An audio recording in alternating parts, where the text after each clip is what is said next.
Hi, welcome to Color Light Motion, created and hosted by Victoria Vesna. I'm Bess Rocklitzer, president of the David Bermant Foundation, and today we have New York artist Ted Victoria joining us.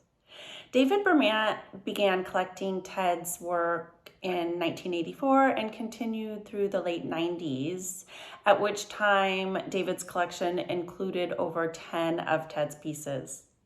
6 of those pieces are now installed and on view at the Butler Institute of American Art in Youngstown, Ohio.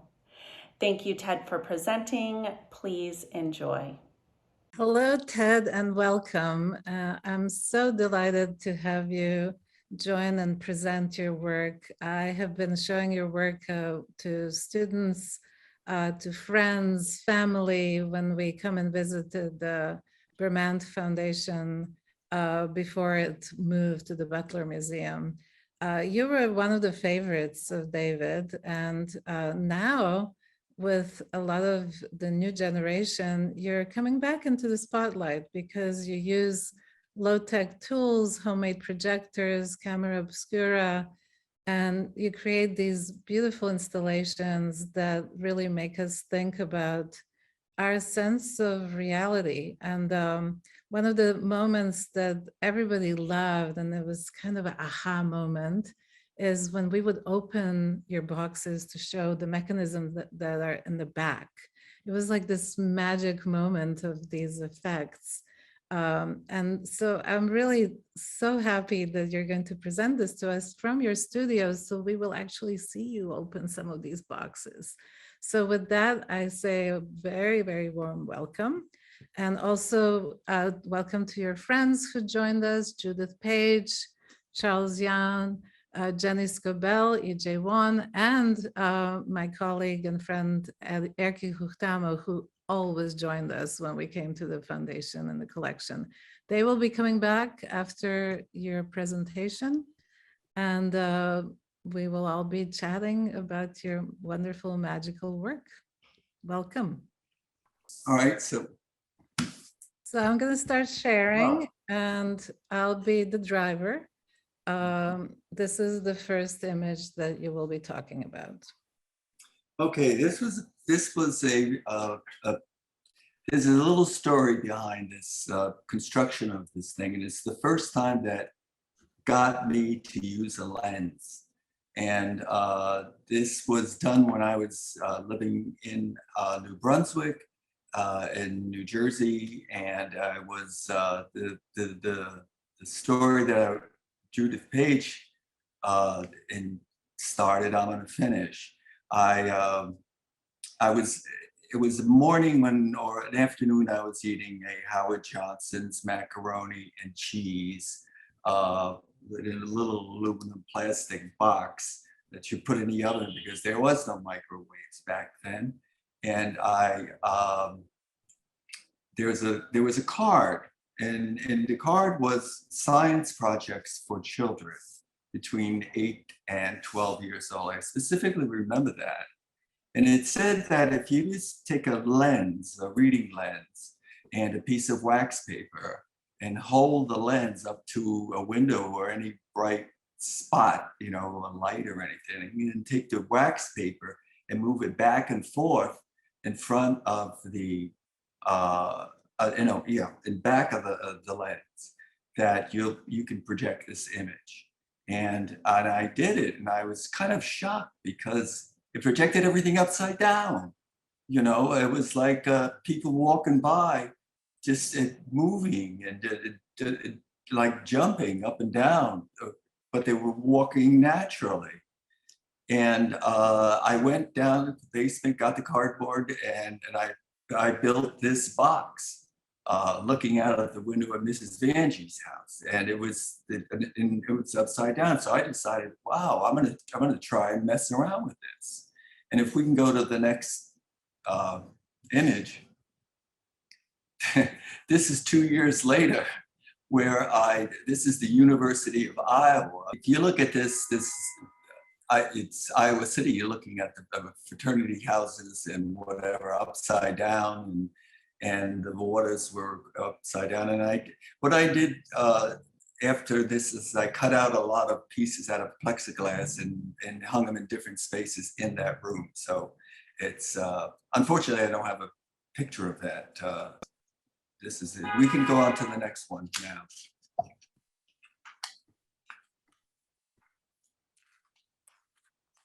Boy, that was a quick move. This is one of the first brine shrimp boxes that I made.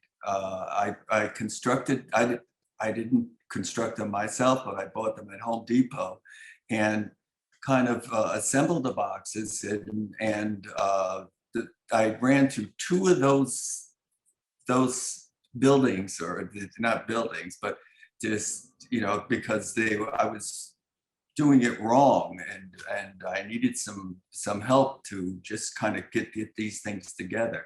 But the good part about it was that I was getting better projection material, but you'd have to attach it to all these different little squares and thing. And this is a picture of that same building. And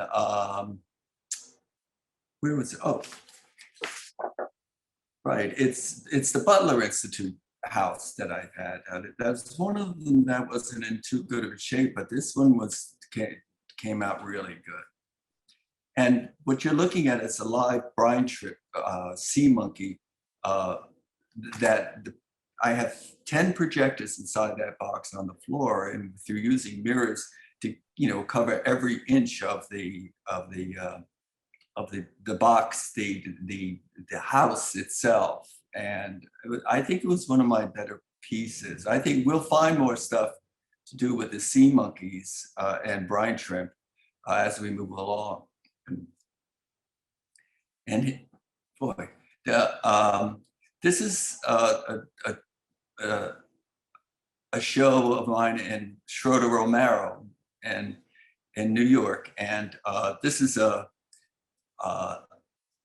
if you look at that, you know, I made this box, and these little panels here are actually like tanks to hold the brine shrimp. Brine shrimp, sea monkeys, the same thing. Both of them are fish food. And you insert them, and yeah, great. And this is what you see. Sea monkeys and brine shrimp, I'll just call them brine shrimp, they love the light. They'll swim to the light, make sex in front of the light. You'll see how some of them latch up into it, so that the box is always moving, you know. And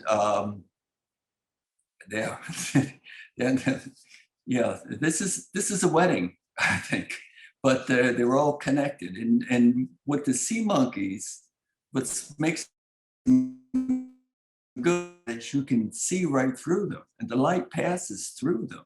And they were fun. They're fun to work with, but there is a lot of upkeep for it, you know. Okay, and here's two. Well, one. This is the building I live in here. This is where I am, right here, up in these two windows. And I painted at this time. Yeah, I was using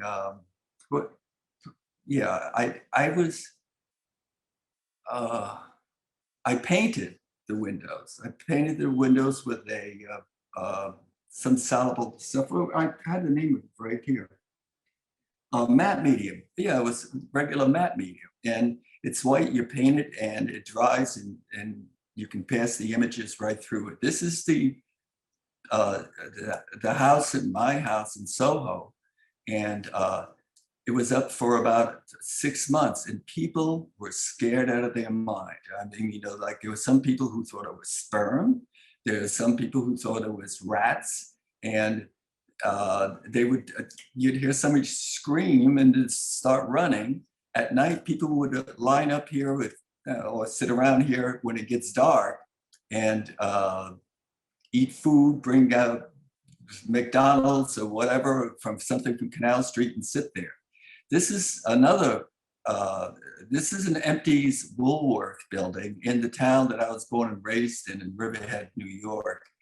And the projectors were mounted inside the empty Woolworth store. and projected onto that same kind of surface of the matte medium on the windows, and them swimming. And again, people were really, really interested in seeing these things, and they were kind of nice to watch, you know, they were hard to photograph, but we can move on. This is probably one of the best pieces I made, I think. I really liked it. Here are the sea monkeys, and I made a a double power projection. I make all these plastic things or whatever, you know. So one of them is this is where the brine shrimp are, but they're in a box or in a plastic box inside the top projector. And this is a baby food jar that I cut in half and cut it out and project the brine shrimp, see, into the jar, the bottle, the food jar. This is my hand here pointing in at this. This is where it was in our building here. That's my finger pointing at it. My daughter took this picture. And I really like the way this thing holds the sea monkeys. And this we kept downstairs in that front window for quite a while. As I said earlier, we were talking about things that this can't compete with Nike windows or places like that. So it loses a lot of interest. Anyway, here's a close shot. This is basically what it really looks like. Yeah, looks like there. And here's the inside. Here's the jar, half of the jar, and here's the brine shrimp. They're swimming in this cutout little surface in here in the I guess I forgot what I used in here. I think it was a piece of metal or something, and so that kept the light only in this area.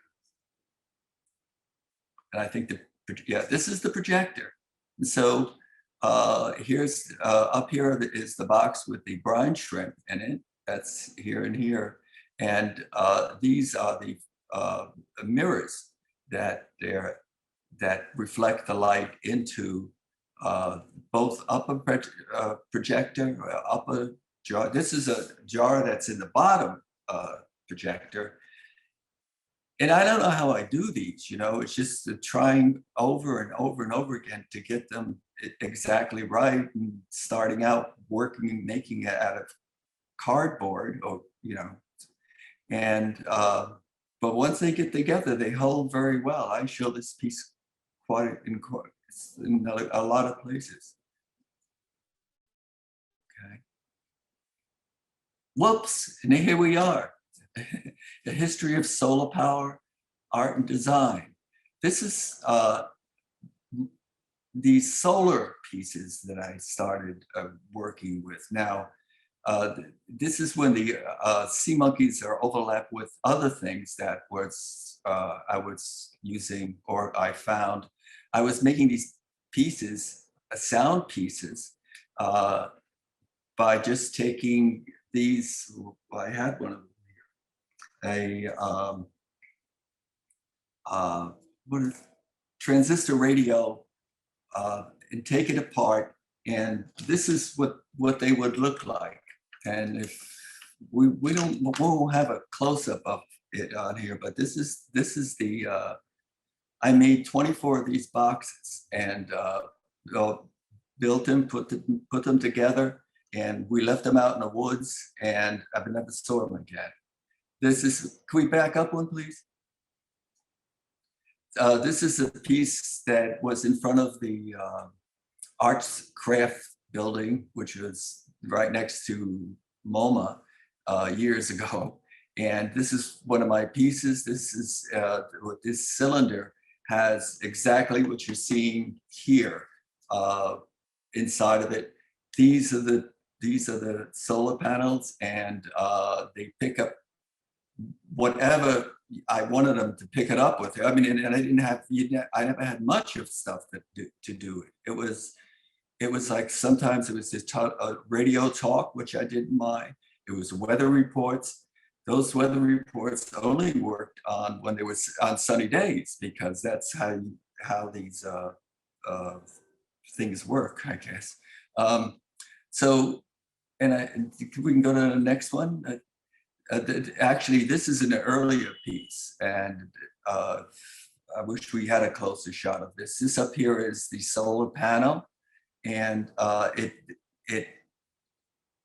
what it does is the sound would come down the column and be let out here. What would happen is it would take the sound, the talking, the whatever else was on that day, and it would be wow, wow, wow, like that kind of talk. If they were hard to hear or listen to, but they were very, very interesting. This is part of a piece I did by this is the first, when I first showed this place, this piece, and there were 3 of them. I showed them in Washington, D.C. at Henri's gallery, and they went pretty good. I mean, I didn't care about selling them, but they went pretty good. And I think this, here's another one that I wonder what this is.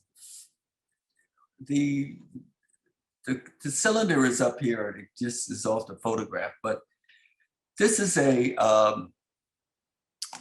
hose for a vacuum, a shop vacuum, where they're 2 1/8 inch, I think, and I would use that to carry the sound, and it would give this really strange sound.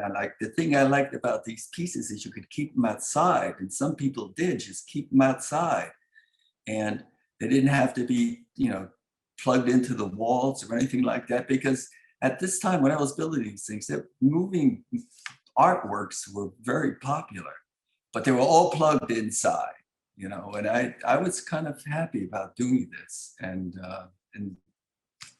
here's another one using that same plastic I used for the piece at 57th Street, the craft place.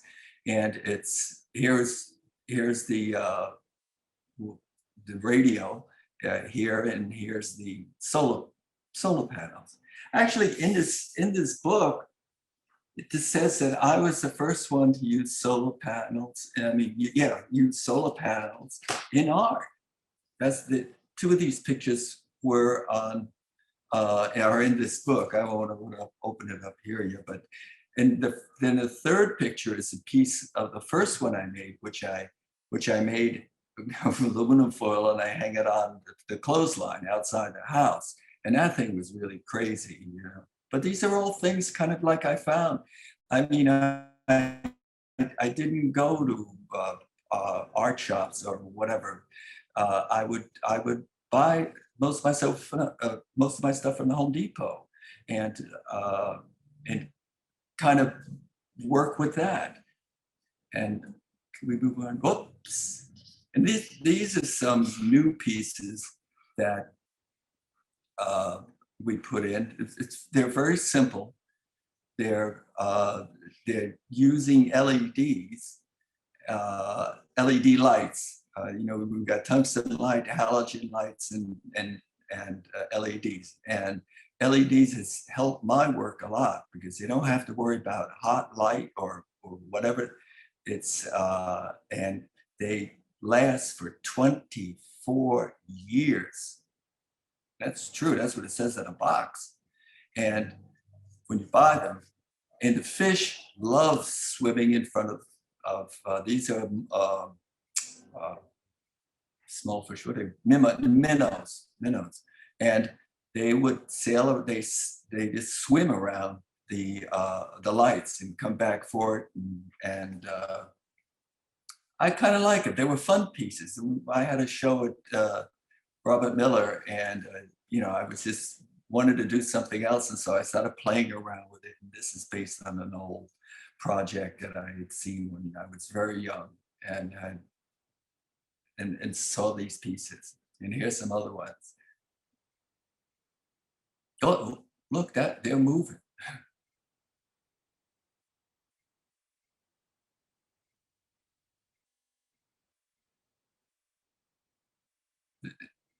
here's the light bulb. And because I still do a lot of work with light bulbs like I got over here. And everything started to merge, you know, the moving fish and the light bulbs. And yeah, so these other things that I did were hanging on the wall. And here's the feather. The feather. I look at this all the time. Whoop! Here's the feather. And yeah, you can move it out. What I did is I brought this along.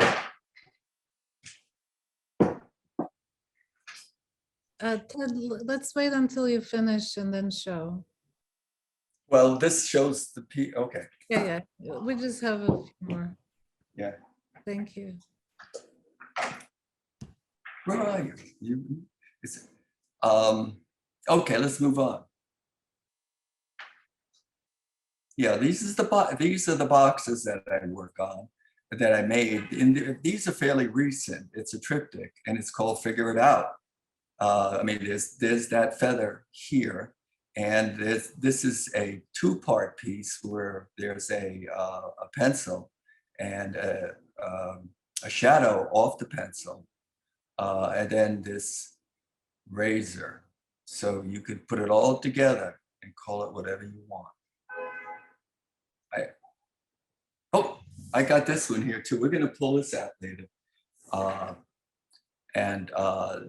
Yeah, it's funny how I got into just kind of wanting to do something not different, but finding things. I mean, like I went to this, for 6 months, I was just, I'm sure a lot of people, a lot of artists or whatever do it, like, but finding things in the street and pulling it in and cleaning it and polishing it or whatever.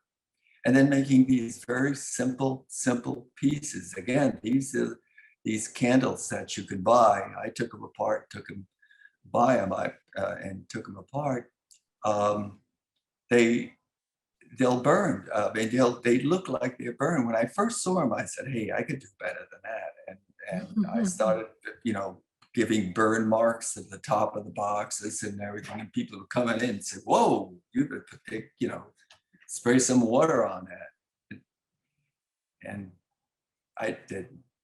Now, this is a piece I did for the Museum of Modern Art for a sculpture show called, what was it? Yeah, it was, what was it? It was for, I thought I had the name of it on here. Anyway, this is, again, a very simple black box, and with a surface on it that's a translucent, and of course it's projecting from the outside museum into this box. So I think this was taken at Hauser and Wirth, because this show was, I think, in 1970. Yeah, it was photography to sculpture at the Museum of Modern Art. And the interesting thing that happened with this piece, when I put it, it was in the museum next to the park, not the park, but the garden there, where I think the garden used to be there. And the next day, a kid ran into it and knocked it over into 1,000 pieces. Oh no! It was all plastic. But that was a good sign. That was a good thing, because MoMA immediately gave me, like, I think $3,000 cash. Gotta build another one quick. And listen, $3,000 back then was all right. And I had it built in 2 days. And that money that I had, I was able to pay for my building, or my rental here, until we bought it. So now we get to see what you were going to show us, the boxes. Okay, okay. Did we, whoop? I'm here. I'm just invisible for now. Okay. You'll be able to see this now? Yes, absolutely. Hey, look how good that thing looks pretty Yeah, good. so tell us about the light bulb in the back of you. Yeah, well, I did a whole series of bulb pieces, as I was talking about earlier. I did them. I was, using the lens a lot, and somehow the bulb, one of the bulbs I had, fell down in front of a light bulb, and I looked up on a wall, and I was projecting the light bulb, and it was absolutely fantastic. It was like on the outside of it, it looked like there was a real kind of like glow there, like it was hand painted. And I'm pointing at this piece now, but Mhm. so I made a whole series of those. I was in a show at the which one was it? The Walker Arts Center, and which I had 6 of them lined up in this room and hanging, and were projecting on back screens. And those were, I was assembling them and working on them and working on it. Then all of a sudden I ran out of bulbs, not physically running out of bulbs, but running, having to make the same bulb over and over, or use the same bulb over and over and over again. Mm. So I decided I was on a plane back from Michigan, and I had a little bottle of that vodka, in a glass little jar. And I said, well, why don't I use these? Just take them and pour the vodka out, or drink the vodka, and use them. And so that, because he could only use, I could only use 3.5-inch item that was 3.5 inches high, because of the spotlight that I was using it back on. Again, the spotlight that I bought at Home Depot, they're just, I was working with the most simplest things you could use, and I did. Wonderful. And the box that you have, maybe you can lift it up a little bit. I am. A little more. Okay. There we go. Perfect. Now you see the feather turning now. Mm-hmm. Now this is out of that triptych piece. Now I'm going to show you how the inside works. The fun part. Yeah. This is the inside of them. Here you see the feather, and there's that's better, I think, right? Mm-hmm. Yeah, we There's see it. a light little motor in here that works to turn the feather, and it goes off of 1, 2, 3, 4 mirrors and 1 lens. So this was a one-piece box, and I usually go with 2, so you can overlap the images when all the light and everything happens here. And these were fun to make in a way, and I made quite a few of them. I have quite a few in here too. So I think I make these boxes, and I used to tell my students all the time, what I do is I make them out of cardboard first, or I want to find out exactly where in each place can go. I don't use any kind of measuring devices or anything.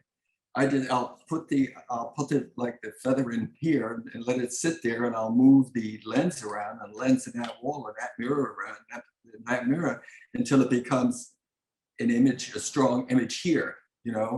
Otherwise I don't like the idea of cutting it down and measuring them and using some kind of map or thing to just put it together.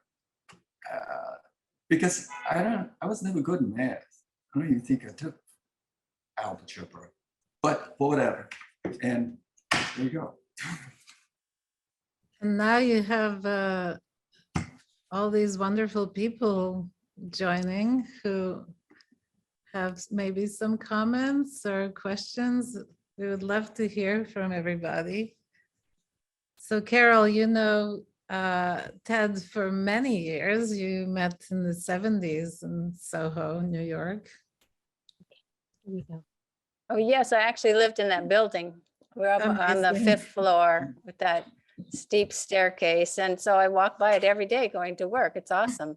And I did see some of those projections in the window. I think there was a time where Ted had put the light bulb pieces in there.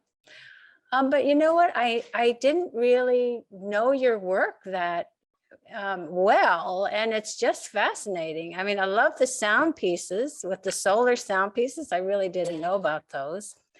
And then I guess my question was, the fish, you must have water in the bottle with the minnows, and then you've got the light bulb, you've got electricity in the water also, or is that true?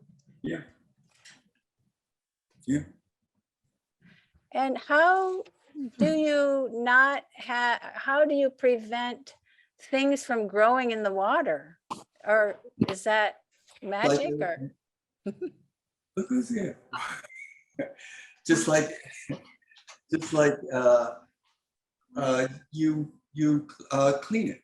You know, you have to clean the inside of the tanks out, and you have to take care of the water and everything, and then you start over again.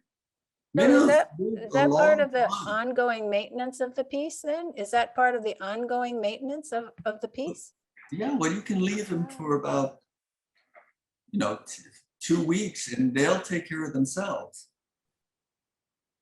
And again, it's another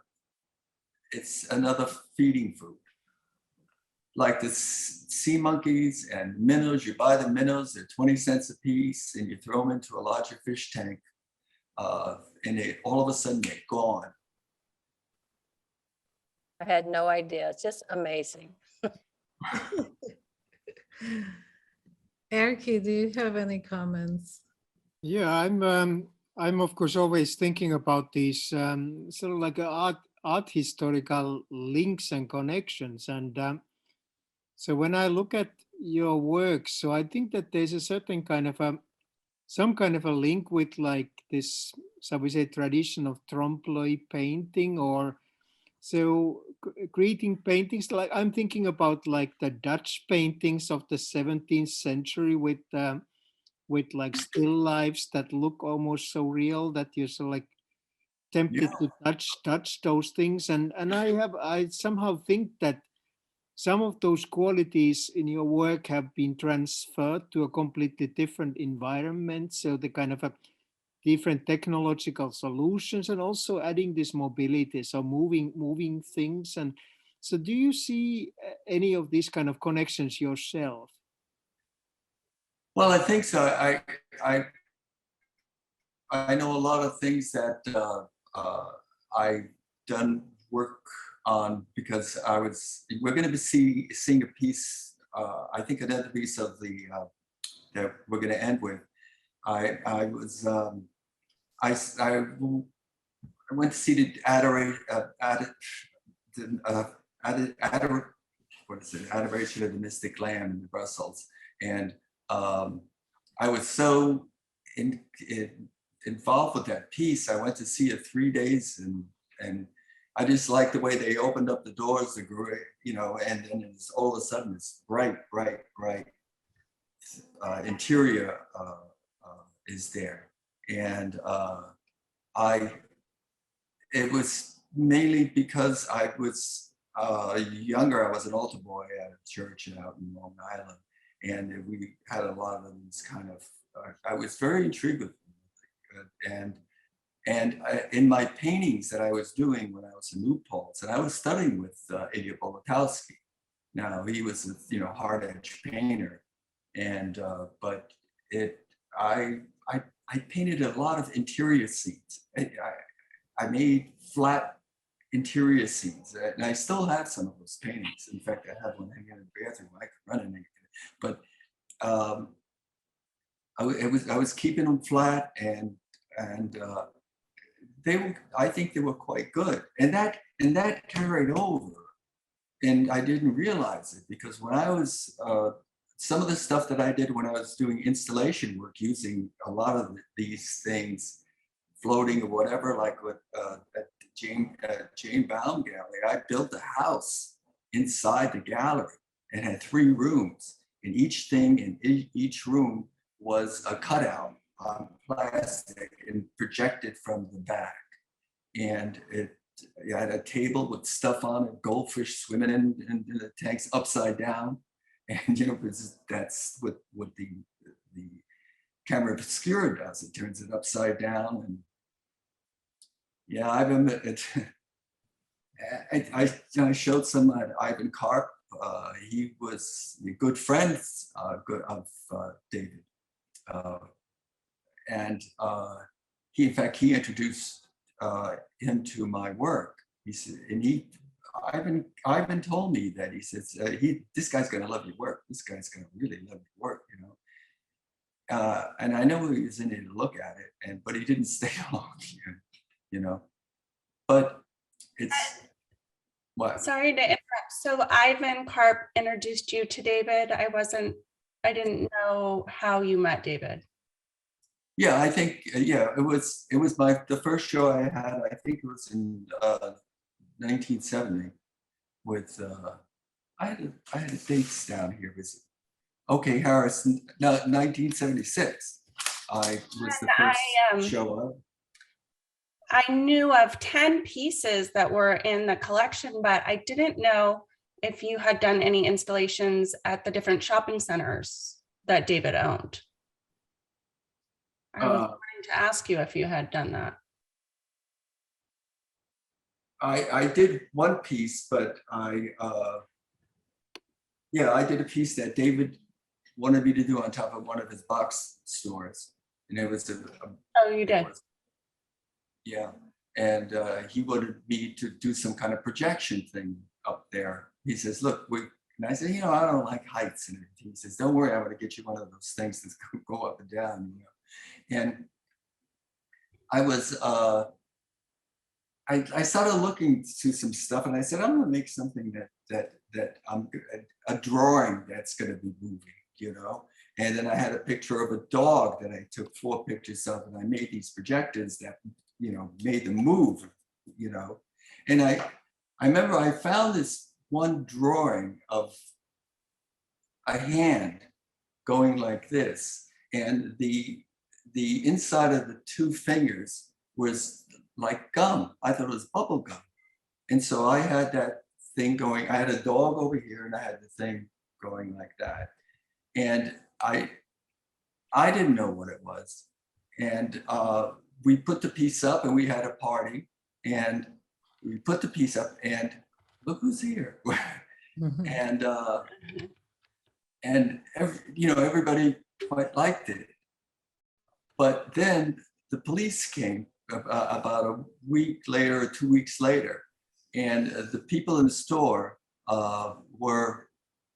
they found out that signaled having a birth, or to find out if you are ready to have birth. So it's something, I think it was the Catholic Church that, use it. And the funny thing is that the store we put these things up was Toys R Us. And that's what he would tell us, we got to get out of there, because, and Berman said, what, he got a little ticked off. He says, who the hell knows?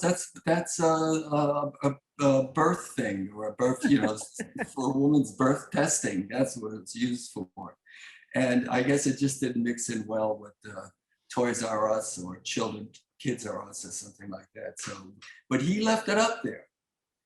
And then, but we didn't keep it up all long. Mm-hmm.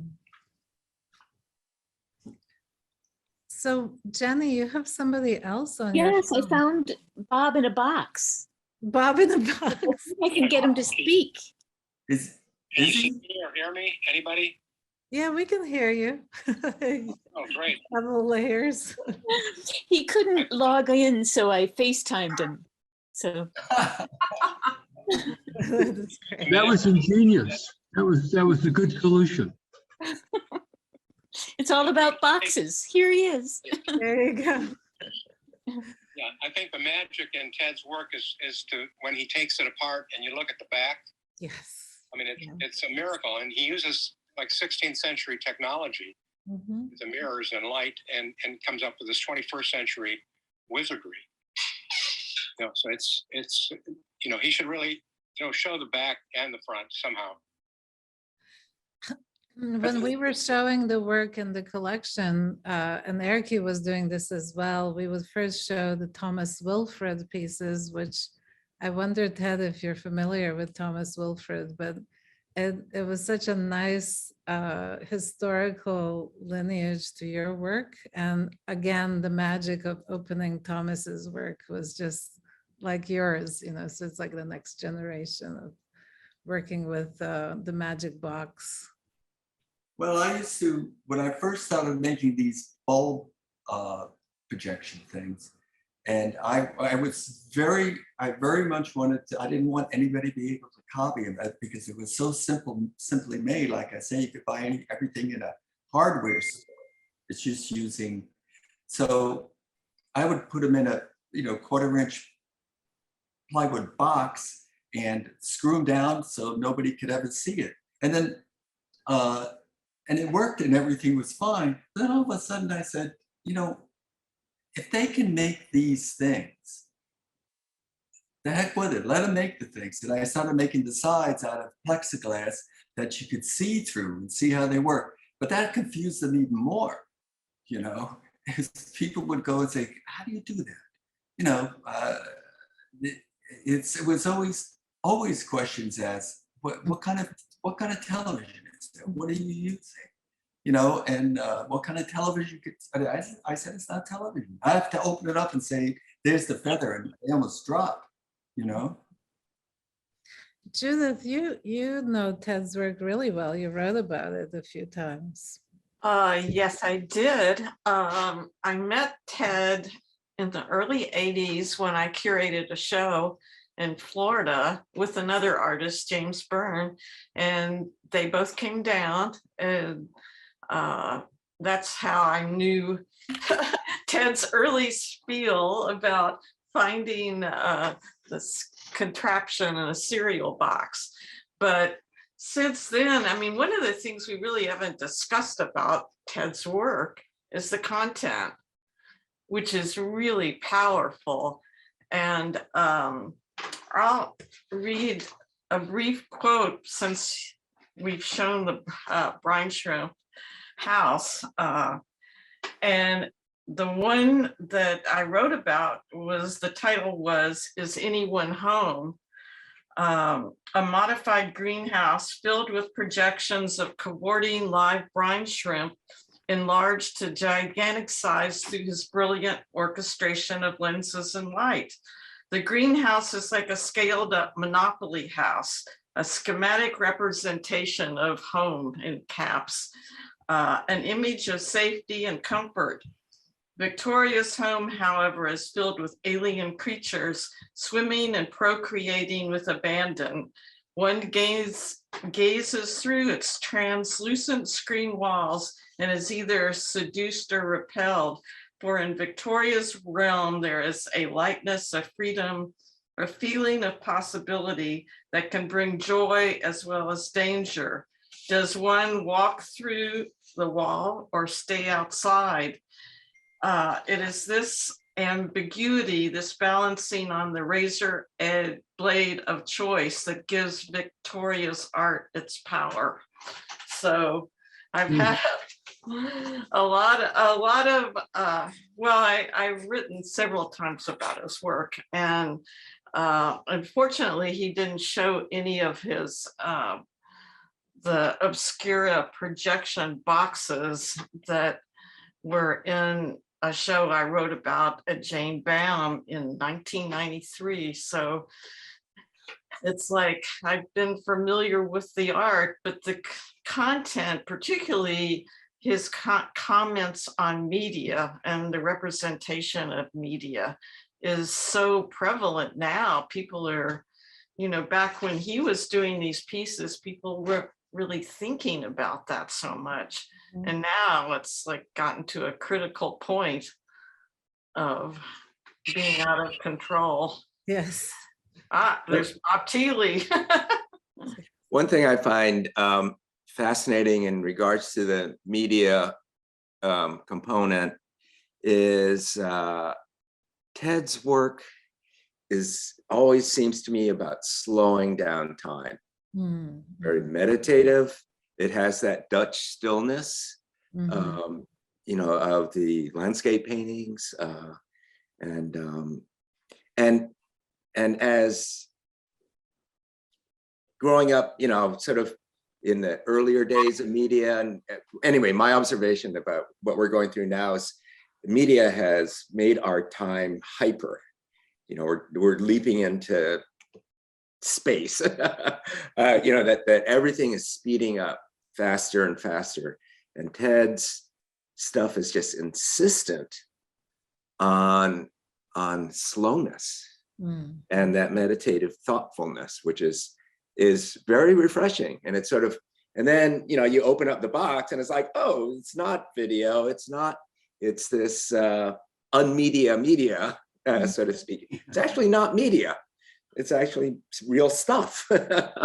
You know, so that conundrum is terrific. And I love how it echoes. So, you know, as an example, he could have used the same sort of DIY technologies and made things that went fast, you know, and but I think, at least for me, what grabs me about Ted's work is not so much the critique on media, but just the critique on time and attention and psyche, and then it unfolds as you open up the boxes and things too, which I really enjoy. And then I guess, you know, with these later pieces, with the kind of world on fire, you know, the little flames and the way they are charring their frames, I can't help but read that metaphorically also.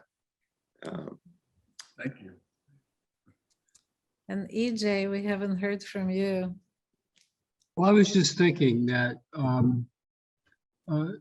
what I've always enjoyed about Ted's work is the illusion of technology, because they present a very high-tech feel, but in fact, they're not at all.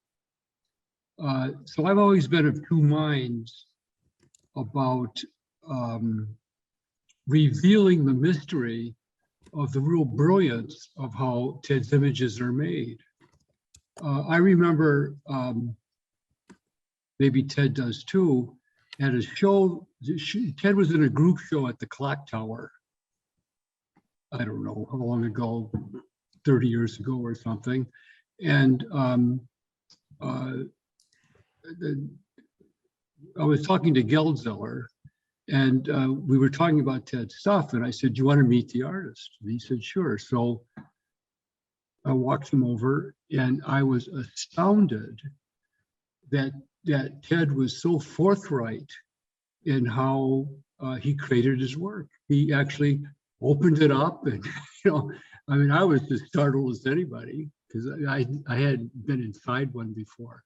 But it struck me even then that part of the magic of art is the illusion, and what protects the illusion is the mystery behind how it's created.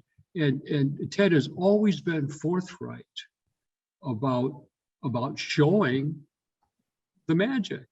I mean, he even opens this seminar with, at the top of it is about how it's done.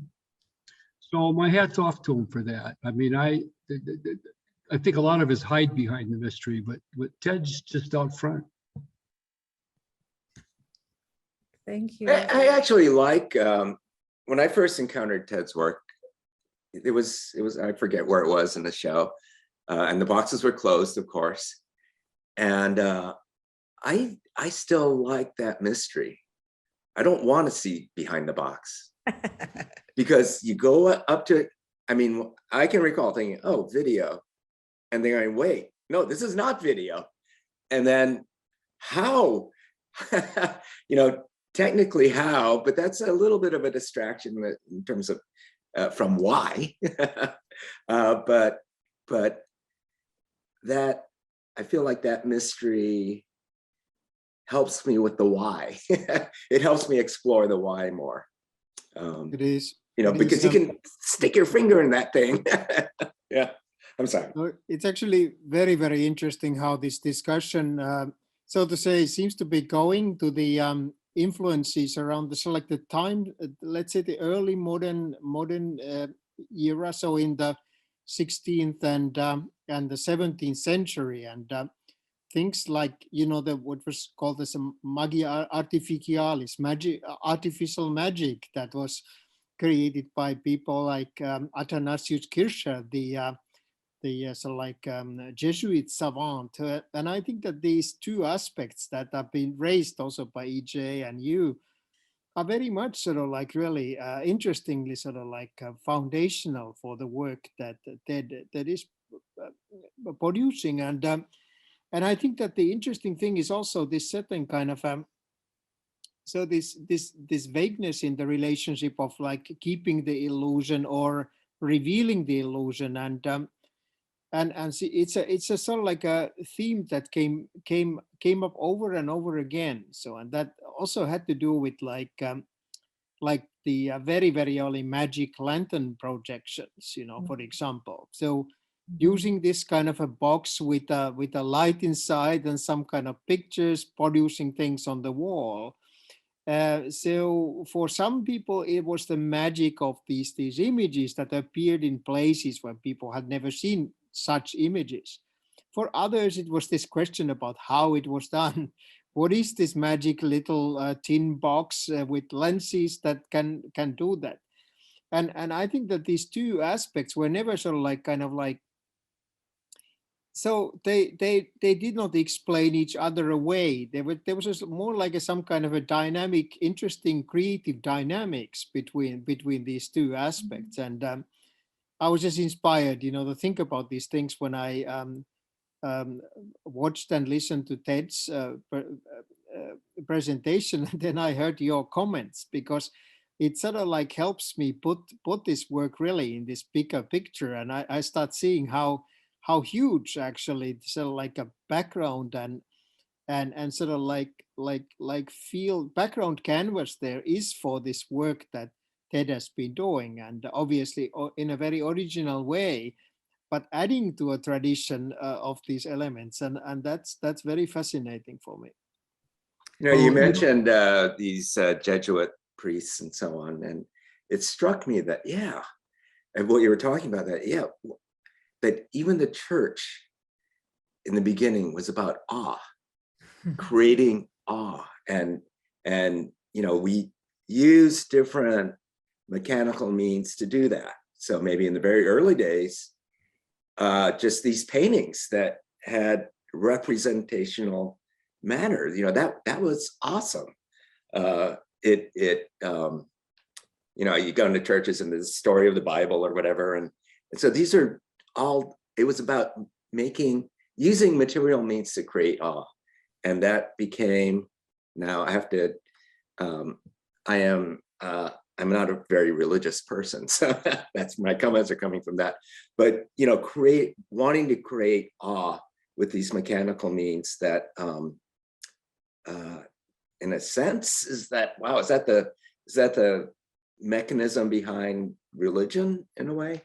Or is, you know, anyway, I just see it in the way it expands out into Ted's art. I find it's really fascinating. I can't help, Ted earlier mentioned how he grew up in the church. So I keep wondering, oh, are these influences having to do with meditation, with the slowing down, that kind of enclosed intimacy and quietness? Yeah. I'm curious, Ted, did you very much consciously decide not to get into technology, meaning internet, digital, etc.? Because you continued to work with low tech, mechanical, which we love. And now I find that a lot of young artists are actually flocking to it because they're just needing that. I'm sure Carol is noticing the same thing. There's almost a backlash to too much technology overwhelming us. But I'm just curious if you made a conscious decision or you just never resonated with looking at how you could do similar work using digital technologies, computers, etc. Well, I never thought of it that way. I mean, I never said, said, this is what I'm going to do. Right. I've always had this thing about making something that's never been a painting or whatever that's never been done before. And I think that's why I fell into these using weird objects, like a lot of the stuff I have here comes from out in the streets there. And, I've cleaned them up and leave them and go use them. And, but I remember, it's interesting about the church thing. I was an altar boy, and we used to hang out in the basement of the church at St. Isidore. It's a Polish church. And it kind of changed. It just sort of like, I didn't feel like going to church anymore or doing that kind of thing. And I think I attended places where I was very much like, I went to Rutgers University, and they had a very good program there. When I went, it was a very small department. It was for an MFA, and there were Fluxus was on one corner of the room, and like other people's. Roy Lichtenstein was a teacher there, and it was. And a lot of the students that came out of New Brunswick, New Jersey, moved straight to New York. And there were a lot of people from New Orleans, not from New Orleans, but from the other parts of Louisiana. And I was good friends with them. And they would, they love doing whatever they can do. So I don't know how much of an effect that had on me, but just things changed. Moving into New York, moving into this city, and it was so easy to go to galleries back then when I moved in, and you just sort of like, I don't know, it happens. Maybe speaking of change, Alexa is asking actually a similar question I had. Has the way you perceive the meaning of your work changed as technology evolved in society? No, I didn't think of that. No, I was just thinking of things I can do. Yeah. I mean, maybe I did. Maybe I did. I always thought that I would go to hardware stores to buy things, especially when huge stores, box stores opened up, where they allow you to walk around and pick up whatever you want. To go to, it used to be you go to a hardware store, you go in and there's a desk there with three guys over there. And I say, listen, I'd like to get some of that. And say, what are you going to do with it? And I'm, what am I? I'm an artist, or I want to use it for art. Go. They didn't want to sell it to me or whatever. Those things actually happened. They did. So I just did what I could do, I think, I still do that. That's the best way to be. And a lot of people are now interested in your work again, which is so wonderful. And it's so great to have the opportunity to see the work, to see you in your studio. And I would like to just end with a comment that Nina Sobel, an artist herself, posted here. how important is awe and the fact that that's what you bring in. So hi, Nina. Hi. Hi. Hi, Teddy. Hi. You must know each other if you call him Teddy. Long time ago from Gregor Geisman. Oh boy. Yes, Gregor. I'm still Yes. good friends with Gregor. What? I'm still good friends with Gregor. Oh, that's wonderful. Well, say hi from me. I know. Yeah, I see. Oh well, we would move on with it, but like, what were you? She was commenting on awe. Do you want to say something, Nina, before we end? I just think that awe is very important. It yields a greater sense of knowledge and awe and wonder if we create things that bring light to life. And I think Teddy's work does that.